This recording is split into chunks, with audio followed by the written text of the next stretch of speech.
Polity के जो lecture हैं आज से स्टार्ट होने जा रहे हैं। ठीक, तो उसमें सबसे पहला जो है, जो सुप्रीम कोर्ट के फैसले होते हैं उनको बताया जा रहा है। ठीक, 1950 से लेके जो हुए हैं 2024 तक, उनके विषय में आपको बताया जाएगा। सुप्रीम कोर्ट के फैसले बहुत इंपॉर्टेंट होते हैं, ये कहीं ना कहीं घुमा के क्वेश्चन पूछ लेता है पेपर में, किसी भी स्टेट का पेपर हो या यूपीएससी का पेपर हो या फिर एसएससी का एग्ज़ाम हो, सब में पूछे जाते हैं। तो ये जो हमारा लेक्चर है ये पॉलिटी के लिए है, संविधान के लिए। ठीक, इसको वैसे भी सबको पता होना चाहिए, नॉलेज होना चाहिए अपने संविधान के विषय में, जिससे हमको पता रहे कि क्या मेरे अधिकार हैं क्या नहीं है। तो चलो पहले, सबसे पहले हम लोग स्टार्ट करते हैं सुप्रीम कोर्ट के जो फैसले हुए हैं उनमें। पहला, ये जो मूल ढांचे की बात आती है, कहाँ से स्टार्ट हुई, संविधान का जो मूल ढांचा है इसकी शुरुआत कहाँ से हुई, इसके विषय में जानते हैं। तो पहला पॉइंट हमारा है बेसिक स्ट्रक्चर ऑफ कॉन्स्टिट्यूशन। ठीक है, संविधान का मूल ढांचा। ये पहली बार जब इसकी शुरुआत मानी जाती है, पहला जब केस आया 1951 में, पहला संविधान संशोधन अधिनियम 1951 में किया गया। उसमें ये हुआ कि भूमि सुधार संबंधी जो मालिकों की भूमि थी, है ना, तो ज़्यादा ही भूमि लिए हुए थे, तो उनकी भूमि में सुधार किया जाए, जिनके पास भूमि नहीं है उनके पास पहुँचाई जाए। तो ये पहला सुधार जो हुआ 1951 में, इसको किया गया। तो पहला जो संविधान संशोधन किया गया 1951 में, ये किससे संबंधित है, तो हम बताएंगे कि ये जो संविधान संशोधन किया गया था ये था भूमि सुधार के लिए। पहली बात, अगर आपसे पूछा जाता है 1951 का जो संविधान संशोधन था ये किसके लिए था, तो भूमि सुधार से था। इसमें क्या किया गया था कि संविधान में एक नई अनुसूची जोड़ी गई थी जिसका नाम रखा गया था नवीं अनुसूची। कौन सी अनुसूची, नवीं। ठीक है, इसको अलग से ऐड किया गया था 1951 का जो संविधान संशोधन हुआ था। फिर उसके बाद क्या हुआ कि इसके मामले में शंकरी प्रसाद बनाम भारत सरकार 1951 में एक केस हुआ। पहला संविधान संशोधन 1951 में, जिसमें क्या किया गया, भूमि सुधार संबंधी प्रस्ताव रखे गए और नवी अनुसूची जोड़ी गई। इसको देखते हुए शंकरी प्रसाद बनाम भारत सरकार के बीच एक विवाद हुआ, मेन जमीन की वजह से हुआ था। इसमें क्या हुआ कि संविधान संशोधन जो अनुच्छेद 13 था संविधान का, इसके विषय में परिभाषा देने के लिए उन्होंने केस किया कि ये मेरा अधिकार है। संविधान संशोधन अनुच्छेद 13 कानून की परिभाषा के दायरे में नहीं आता। मतलब शंकरी प्रसाद ने इस बात को पकड़ा कि जो अनुच्छेद 13 है हमारा, ये हमको क्या देता है, फायदा देता है कि अगर हमारे पास प्राइवेट जमीन है, ये जो जमीन हमारे पास है ये मेरा मूल अधिकार है। तो इसके विषय में उस शंकरी प्रसाद जी ने चैलेंज किया, तो भारत सरकार और उनके बीच मुकदमा हुआ। तो इसमें फैसला क्या सुनाया गया, इसमें बताया गया कि जो संविधान संशोधन अनुच्छेद 13 की कानून की परिभाषा के दायरे में नहीं आता, संसद मूल अधिकारों में संशोधन कर सकती है। तो इसमें जो कोर्ट ने फैसला सुनाया, इसने बताया कि अनुच्छेद 13 के तहत जो भी संशोधन है ये मूल अधिकार के अंतर्गत नहीं माना जाएगा, बल्कि सरकार इसमें संशोधन करना चाहती है तो कर सकती है। तो इनकी बात यहाँ से खत्म हो गई 1951 में। तो पहला प्रयास 1951 में, उसके मामले में शंकरी प्रसाद बनाम भारत सरकार का केस हुआ। तो आपसे क्वेश्चन पूछता है कि शंकरी प्रसाद बनाम भारत सरकार का वाद जो है ये कब हुआ था, तो एक बता देंगे 1951 डेट है। किस संशोधन के तहत हुआ था, 1951 में पहला संविधान संशोधन हुआ था।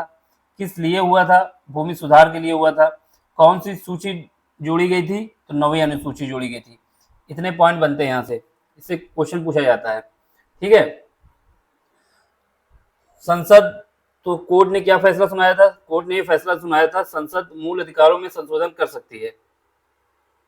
तो शंकरी प्रसाद की बात यहाँ से खत्म हो गई, क्योंकि संसद जो सुप्रीम कोर्ट है उसने फैसला सुना दिया कि सरकार के पास पावर है, ये कर सकती है। जबकि जो शंकरी प्रसाद थे वो अनुच्छेद 13 के तहत पहुंचे थे कोर्ट में अपनी परिभाषा देने के लिए कि इसके तहत हमारा ये मूल अधिकार है, हमको हमारी जमीन दी जाए जिससे सरकार इसमें हस्तक्षेप न करे। लेकिन कोर्ट ने बोल दिया ये ऐसा नहीं है कि ये मूल अधिकार है आपका। सरकार अगर चाहती है तो इसमें संशोधन कर सकती है। फिर उसके बाद मामला टला। 1951 के बाद 1964 की बात आई। 1964 में 17वां संविधान संशोधन किया गया। कौन सा? 17वां संविधान संशोधन किया गया। एक मिनट। हाँ, 17वां संविधान संशोधन किया गया। और कौन सी अनुसूची जोड़ी गई? जो 9वीं अनुसूची जोड़ी गई थी उसका विस्तार कर दिया गया। मतलब जो 1951 में जो पहला संविधान संशोधन हुआ था उसमें 9वीं अनुसूची जोड़ी गई थी। अब क्या किया गया? सरकार ने उसमें फिर संशोधन किया, 17वां संविधान संशोधन किया। कब किया? 1961, यानी लगभग 13 साल बाद। और जो 9वीं अनुसूची थी उसका दायरा और बढ़ा दिया गया, ठीक, उसका विस्तार कर दिया गया। फिर इसके बाद जब ये इसका विस्तार किया गया तो एक व्यक्ति थे सज्जन सिंह बनाम राजस्थान सरकार। सज्जन सिंह पहुंच गए कोर्ट, तो एक 1965 में केस हुआ। अब इसमें क्या हुआ? संविधान संशोधन अनुच्छेद 13 की कानून की परिभाषा के दायरे में नहीं आता, अतः संसद मूल अधिकारों में संशोधन कर सकती है। तो जो 1951 में कोर्ट ने बोला था उसी बात को फिर से रिपीट कर दिया कोर्ट ने। तो शंकरी प्रसाद भी चुप्पे बैठ गए। यानी संविधान संशोधन जो अनुच्छेद 13 की कानूनी परिभाषा के दायरे में नहीं आता, संसद चाहे तो मूल अधिकारों में संशोधन कर सकती है। जो बात 1951 में सुप्रीम कोर्ट ने सुनाई थी वही बात फिर रिपीट कर दी। तो इससे क्या हुआ कि सज्जन सिंह भी चुप्पे बैठ गए, इनका कोई मामला नहीं रहा। लेकिन ये दो केस हो चुके थे। पहला केस 1951 में हुआ, दूसरा 1965 में हुआ। दोनों ही केस में सुप्रीम कोर्ट ने अपना फैसला जैसा था वैसा ही रखा। पहले केस में जो बोला था कि 13 की जो अनुच्छेद 13 है कि कानूनी परिभाषा के दायरे में नहीं आता, यानी संविधान संशोधन अनुच्छेद 13 की कानून की परिभाषा के दायरे में नहीं आता। अगर सरकार चाहती है संसद के थ्रू तो वो संविधान संशोधन कर सकती है। किसमें कर सकती है? मूल अधिकारों में। क्योंकि ये दोनों पहुंचे थे कि जो 13 अनुच्छेद है हमारा संविधान का, ये हमारा मूल अधिकार है कि हमारी जो संपत्ति है उस पर कोई सरकार का हक ना हो। लेकिन कोर्ट ने बोल दिया नहीं, ऐसा नहीं होगा। अगर संसद कानून बनाती है तो इसमें संशोधन कर सकती है मूल अधिकारों में। तो यहाँ पर मूल अधिकार जो था सरकार के कंट्रोल में था और सरकार जितना संशोधन करना चाहती थी कर सकती थी। कब तक? 1965 तक। अब इसके बाद क्या हुआ? तीसरा मामला पहुंचा। तीसरा मामला क्या था? तीसरा मामला पंजाब सरकार द्वारा और गोलकनाथ व्यक्ति की भूमि का अधिग्रहण था। जैसे राजस्थान में हुआ था वैसे ही पंजाब में हुआ। राजस्थान में कौन व्यक्ति थे? सज्जन सिंह थे। यहाँ पर कौन थे? गोलकनाथ। ठीक, इनकी भूमि को क्या किया जाता है? अधिग्रहण कर लिया जाता है। अब क्योंकि ये सज्जन गोलकनाथ के जो वकील थे, ये सोचें जो इससे पहले दो केस हुए उनमें अनुच्छेद 13 के तहत लोग गए सुप्रीम कोर्ट। इससे ये हुआ कि कोर्ट ने बोल दिया कि मूल अधिकारों में संशोधन हो सकता है। तो इन्होंने क्या किया? अनुच्छेद 13 के तहत नहीं गए बल्कि अनुच्छेद 31 के तहत ये कोर्ट पहुंचते हैं। ठीक है, भूमि अधिग्रहण अनुच्छेद 31 के तहत संपत्ति के अधिकार का उल्लंघन है। तो ये अनुच्छेद 31 के तहत पहुंचते हैं और बोलते हैं कि अगर सरकार भूमि अधिग्रहण करती है तो ये हमारा जो मूल अधिकार है अनुच्छेद 38 के तहत भूमि की संपत्ति रखने का अधिकार जो है, ये अधिकार का मेरा हनन हो रहा है। इससे पहले गए थे कानून की परिभाषा के दायरे में नहीं आता, इस बात पे पहुंचे थे अनुच्छेद 13 के तहत। लेकिन इस बार किससे पहुंचे? अनुच्छेद 31 के तहत। कौन पहुंचा? गोलकनाथ। कहाँ पहुंचे? पंजाब सरकार के विरुद्ध। ठीक है, तो इसमें क्या होता है? ये केस करते हैं कब? 1967 में। पहला केस 1951। ये डेट याद रखना जरूरी है क्योंकि क्वेश्चन पूछता है। पहला केस 1951, दूसरा 1964, दूसरा हुआ था कब? 1965 में। और कब हुआ? तीसरा कब हुआ? 1967, 3 साल बाद। लेकिन इन दोनों जो पहले के दो केस थे वो अनुच्छेद 13 के तहत पहुंचे थे, बल्कि जो ये वाला केस था ये अनुच्छेद 31 के तहत पहुंचे। ठीक, तो इसमें क्या हुआ? गोलकनाथ बनाम पंजाब सरकार 1967 में एक केस पहुंचता है फिर सुप्रीम कोर्ट के पास। संविधान संशोधन अनुच्छेद 13 की कानून की परिभाषा के दायरे में है, ये कोर्ट बोलते हैं। क्या बोलते हैं? वकील। वहाँ बोलते हैं कि सुप्रीम कोर्ट में कि हाँ ये बात मान लेते हैं कि जो संविधान का संशोधन है अनुच्छेद 13 की कानून की परिभाषा के दायरे में है। ठीक, अब इसके बाद संसद मूल अधिकारों में संशोधन नहीं कर सकती। अब इस बार क्या हुआ, जब अनुच्छेद 31 के तहत पहुंचते हैं ये व्यक्ति, कौन थे, गोलकनाथ का वकील पहुंचता है, तो उसने अनुच्छेद 31 का सहारा लिया था। इस पे सुप्रीम कोर्ट ने अपना फैसला सुनाया कि संसद मूल अधिकारों में संशोधन नहीं कर सकती। ये बात यहाँ पे आ गई, क्या हुआ, यहाँ पर मूल अधिकारों में संशोधन नहीं कर सकती। अब इनकी थोड़ी जीत हो गई। अब जब जीत हुई तो आगे सुनो क्या हुआ। सुप्रीम कोर्ट के जो पहले के 2 निर्णय थे उसमें क्या बोला था कि संविधान अनुच्छेद 13 के तहत कानून की परिभाषा के दायरे में आता है, और संसद अगर चाहे दायरे में नहीं आता, क्या था, दायरे में नहीं आता। अगर संसद चाहे तो संविधान संशोधन कर सकती है, लेकिन इसमें मामला उल्टा हो गया। पिछले केस अनुच्छेद 13 और 13 के तहत 2 गए, लेकिन इस बार 31 के तहत जब पहुंचे गोलकनाथ, तो उसमें कोर्ट ने बोल दिया कि संसद मूल अधिकारों में संशोधन नहीं कर सकती। अब इससे मामला ये हुआ कि बात बिगड़ गई, और सुप्रीम कोर्ट के जो 2 निर्णय थे उनको आपस में इंटरचेंज हो गए, मतलब बात पूरी तरीके से घूम गई। पहले सरकार जीत रही थी, इस बार गोलकनाथ की जीत हो गई। तो यहाँ पे ये हुआ कि नीति निर्देशक तत्वों पर मूल अधिकारों की वरीयता हो गई। इस फैसले से क्या हुआ कि डीपीएसपी जो है, राज्य के नीति निर्देशक तत्व जो हैं, इसमें क्या हुआ, ये फंडामेंटल राइट से कम हो गए। ठीक है, पहले 2 मामले थे उसमें क्या हो रहा था, फंडामेंटल राइट्स ज्यादा था, और जो पब्लिक को पैसा देना था, जमीन देनी थी, ये सब आता है राज के नीति निर्देशक तत्वों पर, यानी डीपीएसपी पे आता है, directive principle of state policy. ठीक है, तो अब क्या हुआ, पहले जो फैसले हुए थे उसमें फंडामेंटल राइट्स ज्यादा अच्छे थे, उनकी पावर ज्यादा थी पहले केस में। अब इसमें क्या हुआ, पहले केस में फंडामेंटल राइट्स कम आके जा रहे थे। क्यों कम आके जा रहे, मतलब पहले के केस में फंडामेंटल राइट्स को कम माना जा रहा था। क्यों माना जा रहा था, क्योंकि सरकार जो थी मूल अधिकारों में संशोधन कर रही थी। किस लिए संशोधन कर रही थी, क्योंकि लोगों जो गरीब थे उनको भूमि दी जा सके, डीपीएसपी लागू किया जा सके। ठीक है, इस वजह से। लेकिन इसमें क्या हुआ, इसमें मामला उल्टा हो गया। इसमें यह हो गया कि फंडामेंटल राइट्स जो था वो आगे निकल गया, यानी ज्यादा पावर रखने लगा डीपीएसपी से। ठीक, पहला ये, इसका क्या प्रभाव पड़ा, नीति निर्देशक तत्वों पर मूल अधिकारों की वरीयता हुई। दूसरी बात, मूल अधिकारों में संसद संशोधन नहीं कर सकती। किसने बोला, कोर्ट ने बोला कि पहले, इससे पहले जो केस था उसमें बोल दिया कि भाई संशोधन कर सकती है, लोगों की भलाई कर सकती है। लेकिन इस निर्णय में कोर्ट ने फैसला बदल दिया और बोला कि जो मूल अधिकारों में संशोधन की शक्ति है वो सरकार के पास नहीं है। अब इससे ये क्या हुआ कि इससे एक चौथी प्रक्रिया हुई। यहां पर फंडामेंटल राइट्स जीता और डीपीएसपी हार गया। पहले 2 केस में डीपीएसपी जीत रहा था।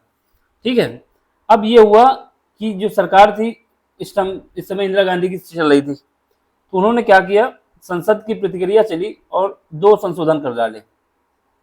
एक 24वां संशोधन किया, दूसरा 25वां संशोधन किया। जो 24वां संविधान संशोधन किया 1971 में, इसमें सरकार ने ये कह दिया संसद संविधान के किसी भी भाग में संशोधन कर सकती है। यानी इन्होंने बोल दिया साफ साफ, संसद अगर चाहती है तो संविधान के किसी भी भाग पे संशोधन कर सकती है। किसी का कोई अधिकार नहीं है कि इस पे कुछ बोले।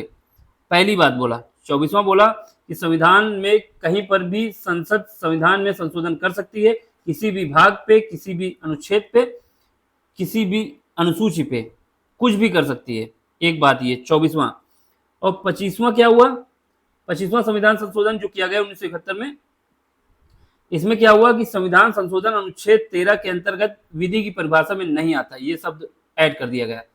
पहले था कि विधि की परिभाषा के अंतर्गत वो कोर्ट पे डिपेंड था, लेकिन अब क्या किया संसद ने, पूरी तरीके से उसमें लिख दिया कि संविधान संशोधन अनुच्छेद 13 के अंतर्गत विधि की परिभाषा में नहीं आता।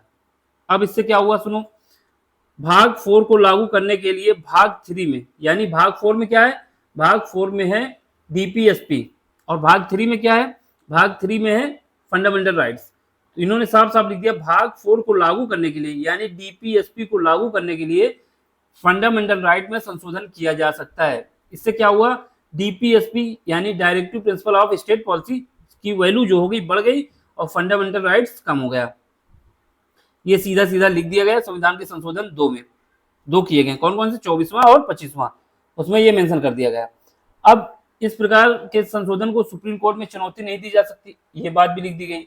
यानी सरकार बिल्कुल किसी भी तरीके से ये नहीं चाहती थी कि कोई भी फजीयत हो और कोई भी मामला मेरे कोर्ट में पहुंचे, तो उसने साफ साफ लिख दिया कि संविधान में जो संशोधन हम करेंगे 24वें के तहत किसी भी भाग में कर सकते हैं। उसके बाद उन्होंने बोला कि अनुच्छेद जो 13 के तहत विधि की परिभाषा की बात है वो संविधान संशोधन के अंतर्गत नहीं आता, ठीक है। फिर इसके बाद बोला कि भाग 4 यानी डीपीएसपी को लागू करने के लिए भाग 3 यानी फंडामेंटल राइट्स को हम क्या कर सकते हैं, कम कर सकते हैं या संशोधन कर सकते हैं। फिर उसके बाद एक बात लास्ट में ये लिख दी कि जो संशोधन हमने किया है, संसद ने किया है, मतलब उसको सुप्रीम कोर्ट में चुनौती नहीं दी जा सकती। अब देखो भाई, कब की बात है ये, 1971। अब कोर्ट कुछ दिन शांत बैठा, अब कोर्ट भी जानता है ना कि भाई कब जब उसके पास कोई पहुंचेगा तभी तो आगे कार्रवाई करेगा, पहले नहीं कर रहा था, तो क्या कहते हैं, सो मोटिव लेके कर सकता है ना, लेकिन नहीं किया। फिर टाइम आता है 1973, पांचवी पहल में ये होता है कि एक केरल में मठ था, एडनियार मठ था, ठीक। सरकार क्या करती है, केरल सरकार उसकी संपत्ति को खींच लेती है, जैसे अभी तक खींचती आ रही थी, केरल में भी उसने खींच लिया। अब जो मठ के वो थे शंकराचार्य कह दो, केशवानंद भारती जो थे, मठ के जो गुरु थे, वो क्या करते हैं, पहुंच जाते हैं केरल की हाई कोर्ट पे, केरल हाई कोर्ट में चुनौती देते हैं। केरल हाई कोर्ट में चुनौती देने के बाद ये मामला पहुंचता है सुप्रीम कोर्ट के पास, ठीक। कब का मामला है, 1973 का। किसके बाद का है, जब 1971 में सरकार ने 2 संविधान संशोधन किए, 24वां 25वां। 24वें में मेंशन किया कि कुछ भी संविधान संशोधन कर सकती है, 25वें में बोला कि जो संविधान संशोधन होगा वो डीपीएसपी को लागू करने के लिए होगा, तो फंडामेंटल राइट्स में संशोधन किया जा सकता है। और फिर इसके बाद बोला कि जो संशोधन करेंगे उसको कोर्ट में चुनौती नहीं दी जा सकती है, ये बात भी मेंशन कर दी। अब बात आगे चलती है, पांचवी पहल क्या होती है, केरल सरकार द्वारा एडनियार मठ की संपत्ति का अधिग्रहण किया जाता है। इसके मामले में वो कोर्ट पहुंचते हैं, कोर्ट से मामला सुप्रीम कोर्ट में पहुंचता है। कौन पहुंचता है, केशवानंद भारती, ये याद रखना, ये केस बहुत पूछा जाता है। केशवानंद भारती का केस कब हुआ था, और एक केस पूछा जाता है गोलकनाथ वाला, गोलकनाथ का पूछा जाता है तो गोलकनाथ का 1967 में हुआ, केशवानंद भारती का 1973 में हुआ, और सज्जन सिंह का पूछा जाएगा तो 1965 में हुआ, ठीक। ये क्रम भी याद रखना कि अरेंज करने के लिए पूछा जाता है, कौन पहले हुआ कौन बाद में हुआ, पता है तो कर लोगे, नहीं पता तो कुछ नहीं कर पाओगे। केशवानंद भारती बनाम केरल सरकार, केशवानंद भारती बनाम केरल राज 1973। मेन बात यहीं से शुरू होती है, मूल ढांचे की, मेन बात मूल ढांचे की यहीं से, अभी तक जो हुई क्रिया प्रतिक्रिया होती रही, अब जो मेन बात होगी, यहाँ पर कोर्ट बोलता है, शब्द यूज करता है मूल ढांचा, यानी इस केस में केशवानंद भारती बनाम केरल राज्य सरकार में बेसिक स्ट्रक्चर की बात होती है। तो इसमें क्या होता है, मूल ढांचे की संकल्पना बनती है। अब इसमें क्या कहता है, संसद ऐसा कोई भी संविधान संशोधन नहीं कर सकती, यानी कोर्ट ने फैसला दिया कि संसद ऐसा कोई भी संविधान संशोधन नहीं कर सकती जिससे मूल ढांचे को क्या कहते हैं, मूल ढांचे की क्षति हो, यानी नुकसान हो, या मूल ढांचे का बेसिक स्ट्रक्चर की क्षति हो, अर्थात मूल ढांचे में संशोधन नहीं हो सकता।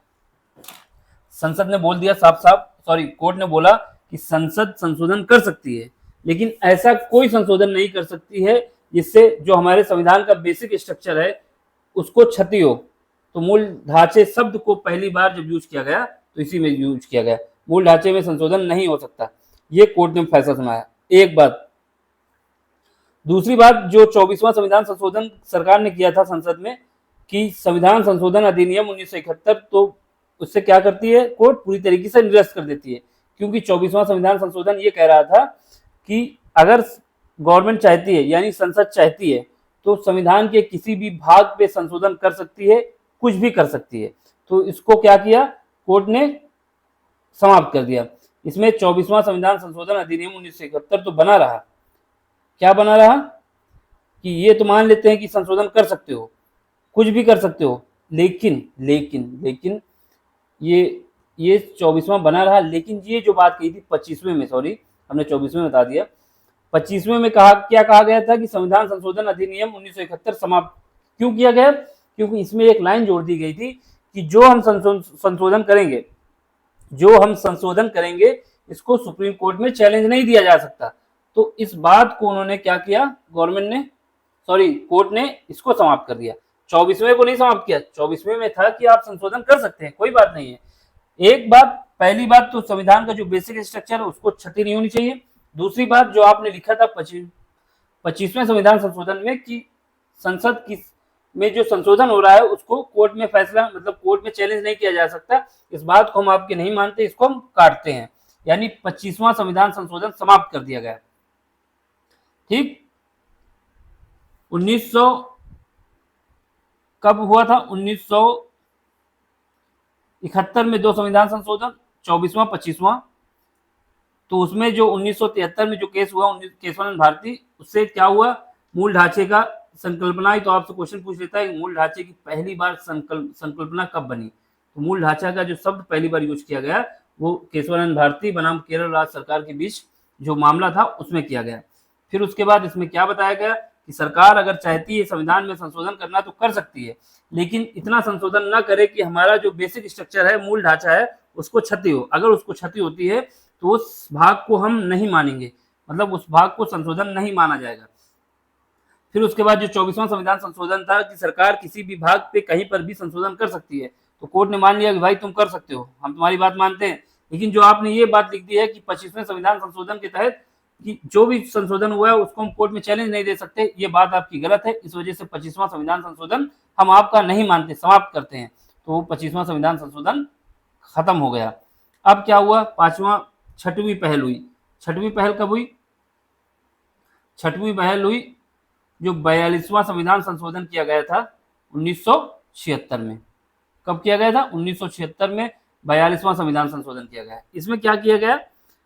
अनुच्छेद 368 4, मतलब इसमें एक शब्द 368 में संशोधन करने की शक्ति है ना संसद के पास, तो इसमें एक क्लॉज जोड़ा गया, अनुच्छेद 368/4 यानी चौथा पार्ट, अनुच्छेद 368 5वां भाग जोड़ा गया।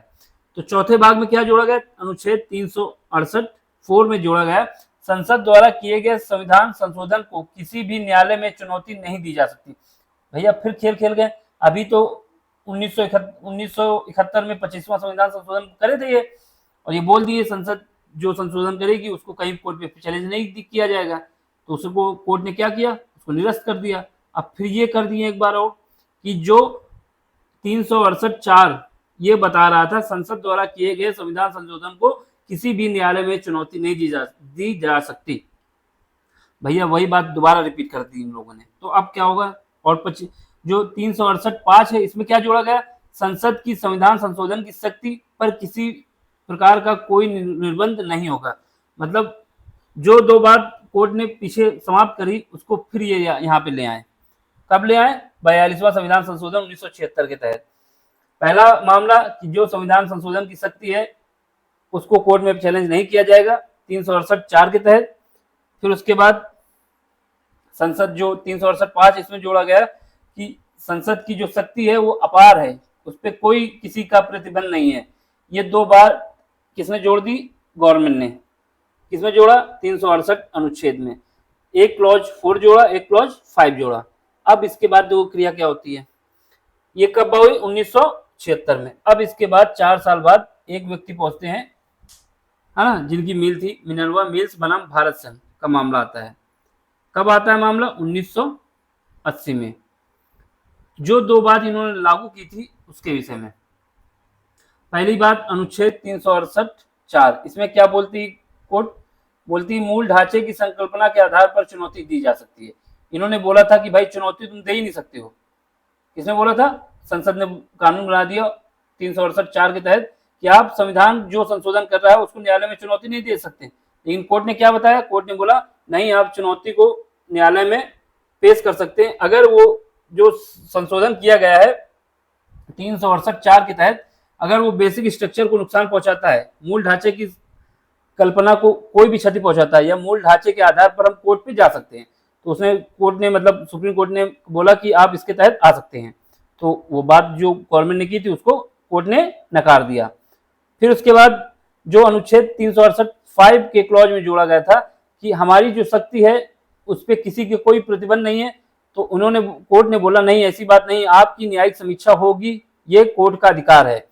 तो ये क्यों अधिकार है? क्योंकि ये पार्ट जो हमारा है बेसिक स्ट्रक्चर में आता है। अब इनकी बात फिर पकड़ गई, ठीक है। अब इसके बाद क्या होता है, 8वां मामला देख लो। 8वां मामला क्या होता है, देखो कोर्ट के साथ सरकार की फाइटिंग हो रही है, ठीक है। फाइटिंग क्या होती है, कोर्ट फाइटिंग का मतलब वो वाली फाइटिंग नहीं है, कोर्ट अपनी बात रखता है, गवर्नमेंट अपनी बात रखती है। संसद के द्वारा कोर्ट अपना बताता है कि ऐसा जो हमारा संविधान है, जो देश चलेगा वो संविधान के हिसाब से चलेगा, तो उसकी व्याख्या करता है। अब उसके बाद 1980 के बाद मिनर्वा मिल्स का केस हुआ 1980 में। इसके बाद 8वां मामला आता है 1981 में। कब आता है?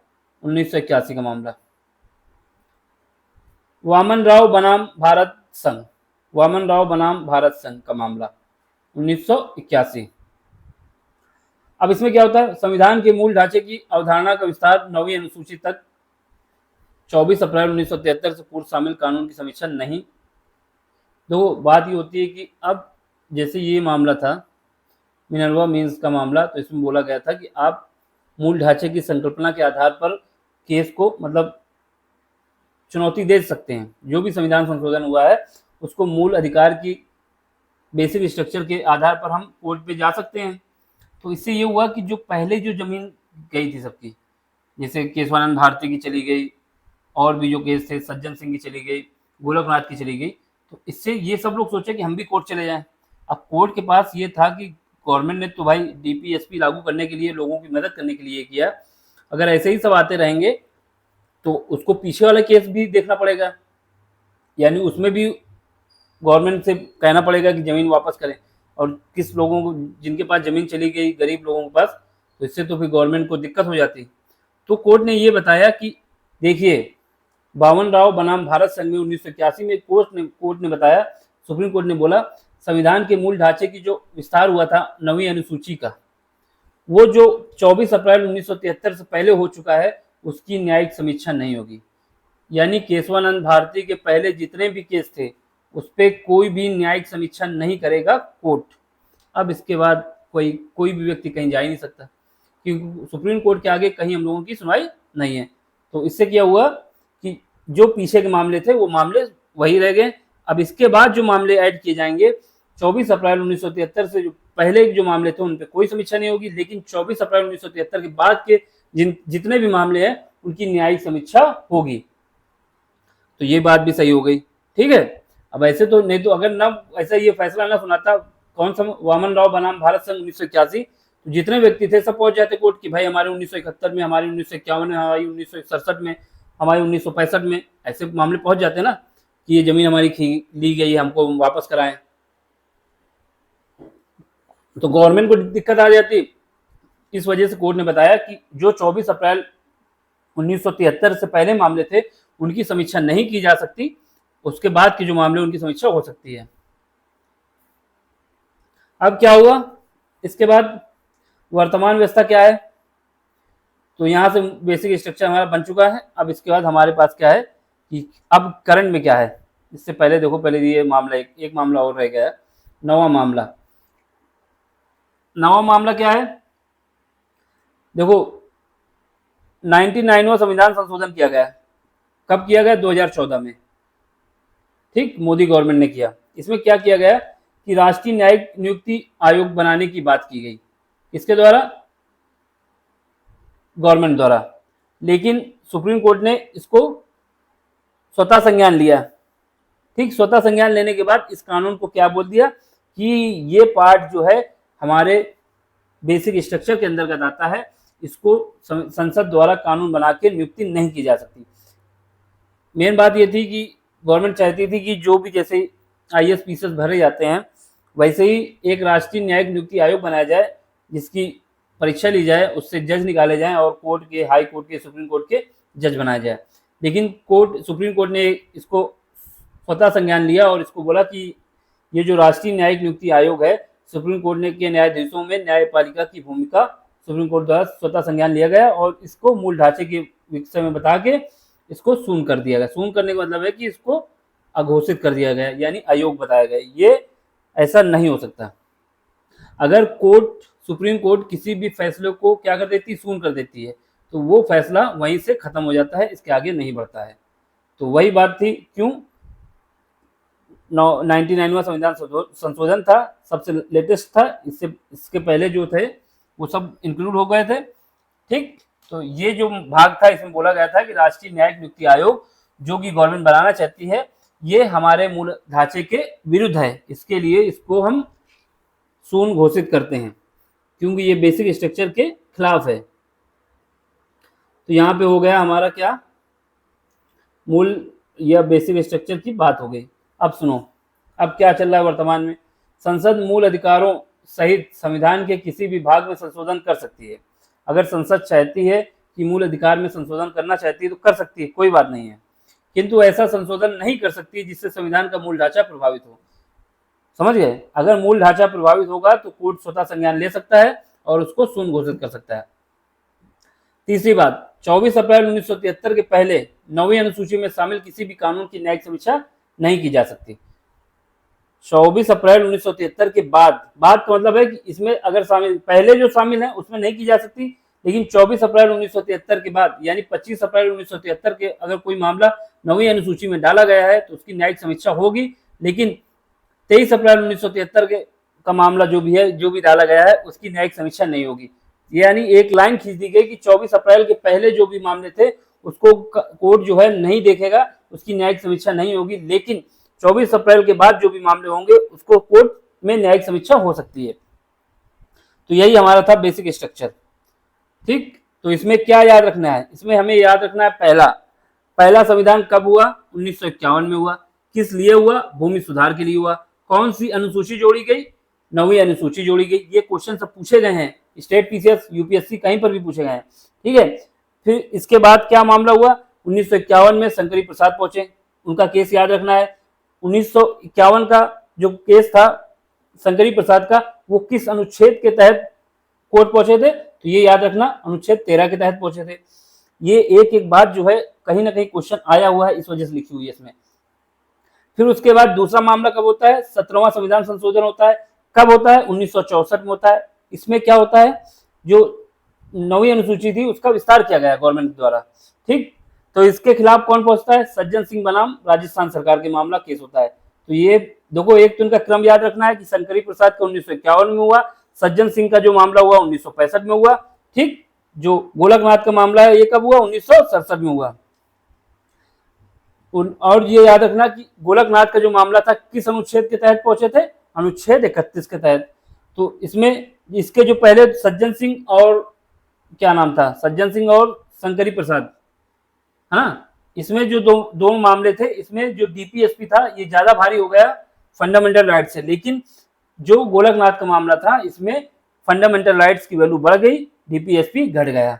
फिर उसके बाद क्या होता है, 24वां संविधान संशोधन, 25वां संविधान संशोधन कब हुआ, 1971 में। तो इसके विषय में क्या हुआ, इसके विषय में ये हुआ कि जो केशवानंद भारती थे ये वहां पहुंचते हैं कोर्ट में। केशवानंद भारती का केस कब हुआ, 1973 में हुआ।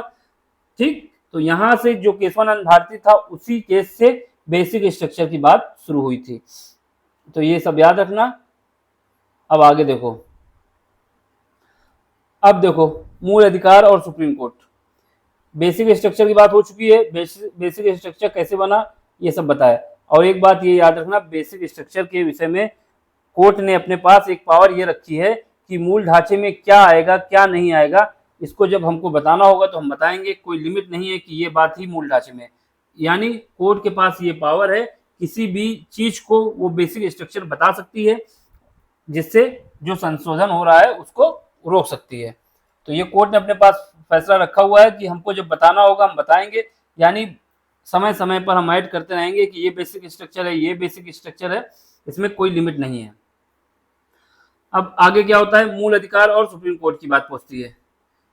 वहां बात खत्म हो गई, बेसिक स्ट्रक्चर बन चुका। अब देखो मूल अधिकार और सुप्रीम कोर्ट। मूल अधिकार की बात आई, अनुच्छेद 21 और आत्महत्या। अनुच्छेद 21 में क्या था कि अनुच्छेद 21 के तहत आत्महत्या करेंगे तो आपको सजा मिलेगी।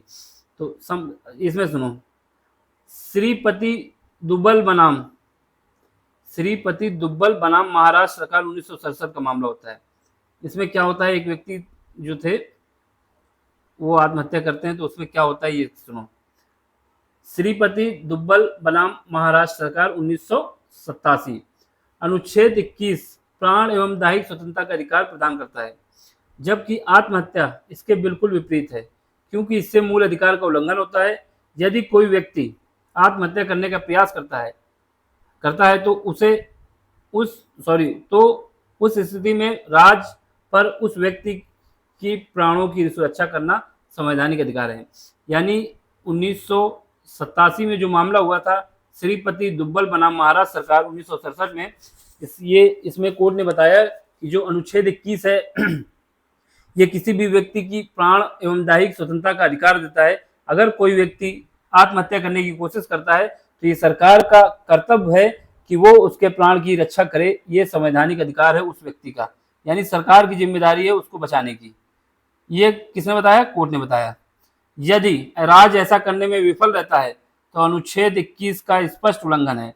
यानी अगर जो स्टेट गवर्नमेंट है ये इस बात को करने में विफल रहती है तो ये बात जो है संविधान के उल्लंघन की बात है। इस आधार पर सुप्रीम कोर्ट ने आत्महत्या को गैर कानूनी घोषित किया। ठीक, तो यानी अगर आप आत्महत्या करते हैं तो ये गैर कानूनी बात है। अब आगे देखो, अब क्या है, भारतीय दंड संहिता की धारा 309 के तहत आत्महत्या का प्रयास एक दंडनीय अपराध है। यानी जो भारतीय दंड आईपीसी की धारा है, इंडियन पेनल कोड की जो धारा है 309, इसके तहत आत्महत्या का अगर आप प्रयास करते हैं तो ये गैर कानूनी बात है और इसके लिए आपको सजा। ठीक है, तो ये बात याद रखना कि आत्महत्या का अगर आप प्रयास करते हैं तो ये भारतीय दंड संहिता की जो धारा है 309 के तहत एक अपराध का काम करते हैं। तो क्या याद रखना है आपको? यहाँ पे ये याद रखना है कि हमारे प्राण और दैहिक स्वतंत्रता किस अधिकार के तहत है, किस अनुच्छेद के तहत है? तो अनुच्छेद 21 के तहत है। ठीक, इसके बाद अगर सरकार इस मामले कोई व्यक्ति आत्महत्या करना चाहता है और सरकार उसकी मदद नहीं करती, उसको बचाती नहीं है, उसको आत्महत्या करने के लिए रोकती नहीं है, तो सरकार की ये विफलता मानी जाएगी और ये संविधान का अधिकार मिला उस व्यक्ति को, उसका उल्लंघन माना जाएगा। इसके तहत जो सरकार है उसके खिलाफ कोर्ट को सख्ती से पेश आने का अधिकार है। समझ गए? यानी व्यक्ति अगर आत्महत्या करना चाहता है तो वहाँ की गवर्नमेंट की जिम्मेदारी है कि उस व्यक्ति को बचाए। अगर नहीं बचा पाती है तो ये जो अनुच्छेद 21 के तहत उसको मूल अधिकार मिला है उसका उल्लंघन है। तो इससे उल्लंघन से क्या होगा?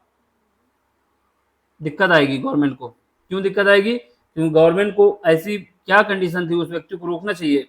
ये गवर्नमेंट की जिम्मेदारी है उसको बचाने की, बाकी घर वालों की भी तो है ही है, उस व्यक्ति की खुद भी है कि आत्महत्या न करे। सुनो, भारतीय दंड संहिता की धारा 309 के तहत आत्महत्या का प्रयास एक दंडनीय अपराध है। यानी अगर आप अपराध करते हैं तो आपको इसके तहत क्या मिलेगा? सजा मिलेगी। क्यों आत्महत्या करना चाहते हैं? अब इसके बाद क्या होता है, ज्ञान कौर बनाम पंजाब सरकार। ये सब बातें किसके तहत चल रही है? मूल अधिकार के तहत। ज्ञान कौर बनाम पंजाब सरकार, इसमें क्या होता है? अनुच्छेद 21 मानवीय गरिमा के साथ जीवन यापन करने की स्वतंत्रता भी प्रदान करता है। यानी अगर कोई व्यक्ति है उसको अनुच्छेद 21 के तहत मानवीय जीवन के साथ जीवन यापन करने की स्वतंत्रता प्रदान करता है।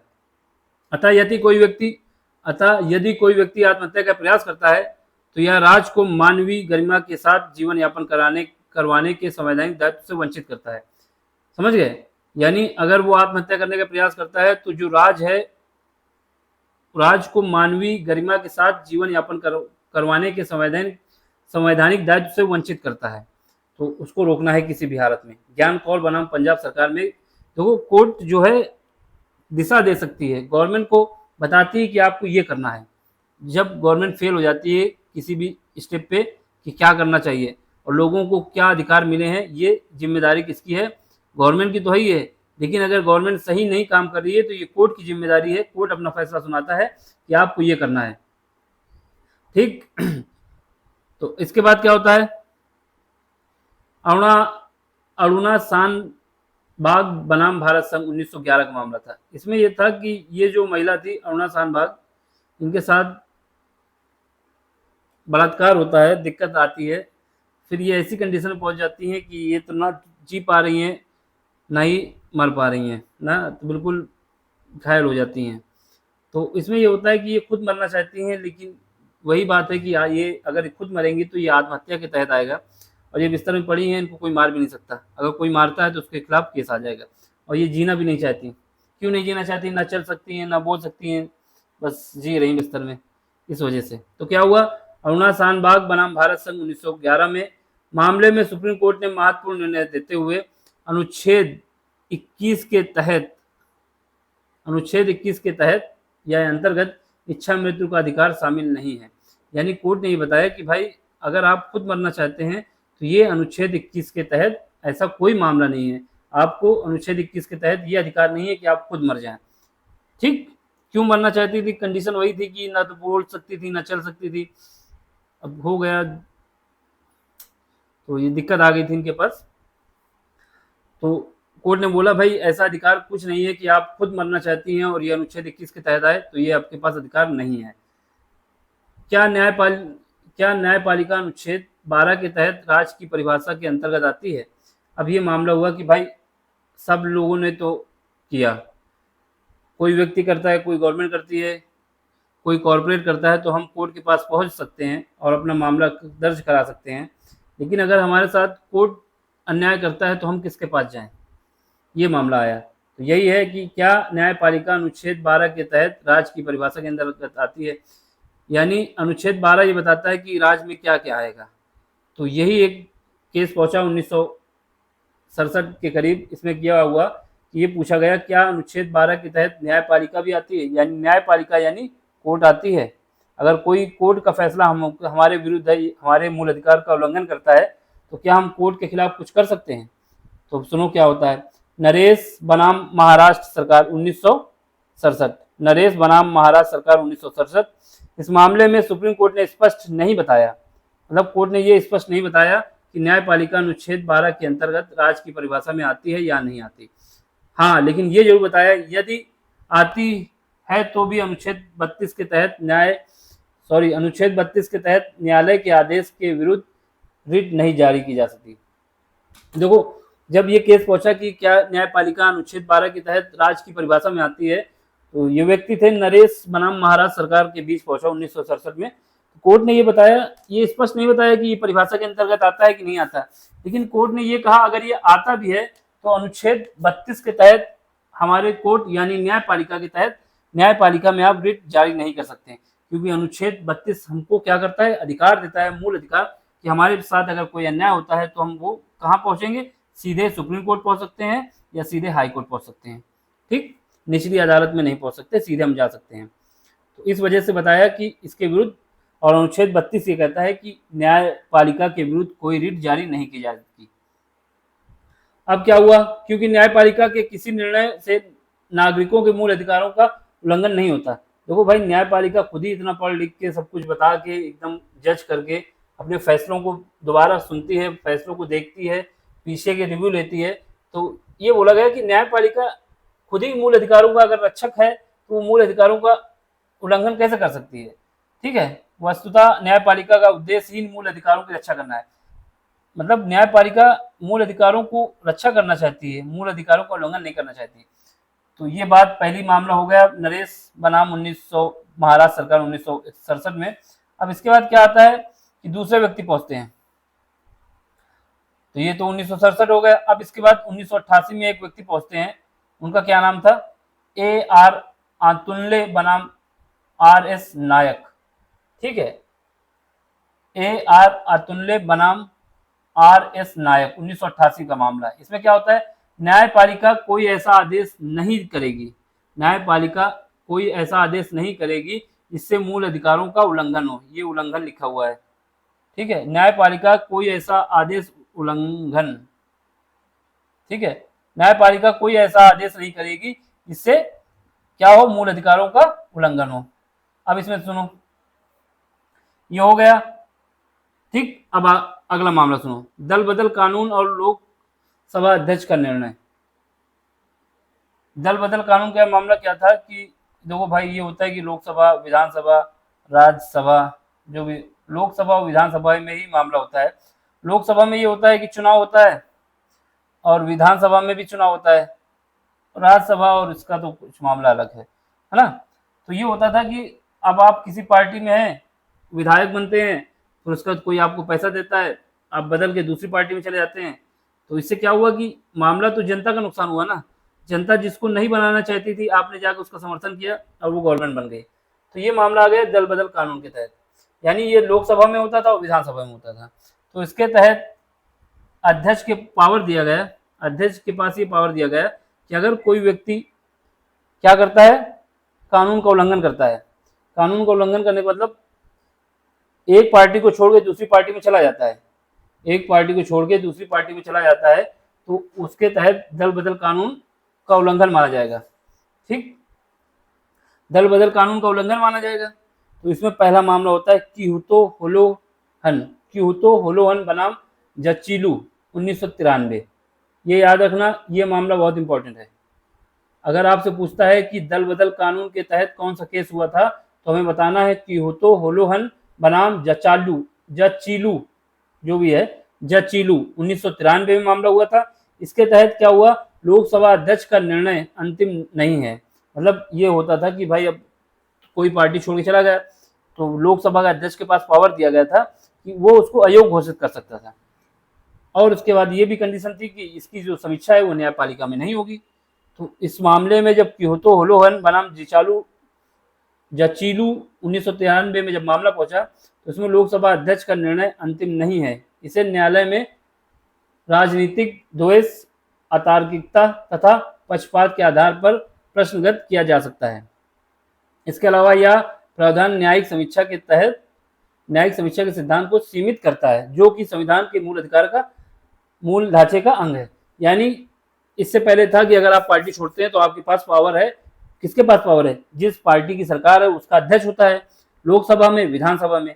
तो अगर कोई व्यक्ति, कोई नेता किसी बात से सहमत नहीं है कि हमारी पार्टी ये काम गलत कर रही है, वो क्या करता है, उसके वोट नहीं देता, वो दूसरी पार्टी में जाना चाहता है, तो लोकसभा के अध्यक्ष के पास या विधानसभा के अध्यक्ष के पास पावर थी कि उसकी जो सदस्यता है उसको निरस्त कर दे। तो और उसके बाद ये मामला जो था उसमें न्यायिक समीक्षा के अंतर्गत नहीं आता था, है ना, कि कोर्ट इस पर कुछ कार्रवाई नहीं करेगी। लेकिन जब मामला पहुंचा किहुतो होलोहन बनाम जचीलू 1993 में, तो कोर्ट ने कहा नहीं, ऐसी बात नहीं है। अगर कोई, हो सकता है कि वहाँ पर लोकसभा अध्यक्ष की गलती ना हो, लेकिन ये भी हो सकता है कि लोकसभा के अध्यक्ष की गलती हो, तो जो प्रतिनिधित्व कर रहा है उसका नुकसान हो रहा है। तो दोनों ही केस में क्या होगा, इसकी न्यायिक समीक्षा होगी। अगर गलती पाई जाती है तो लोकसभा के अध्यक्ष की जो बात है तो उसकी मानी जाएगी।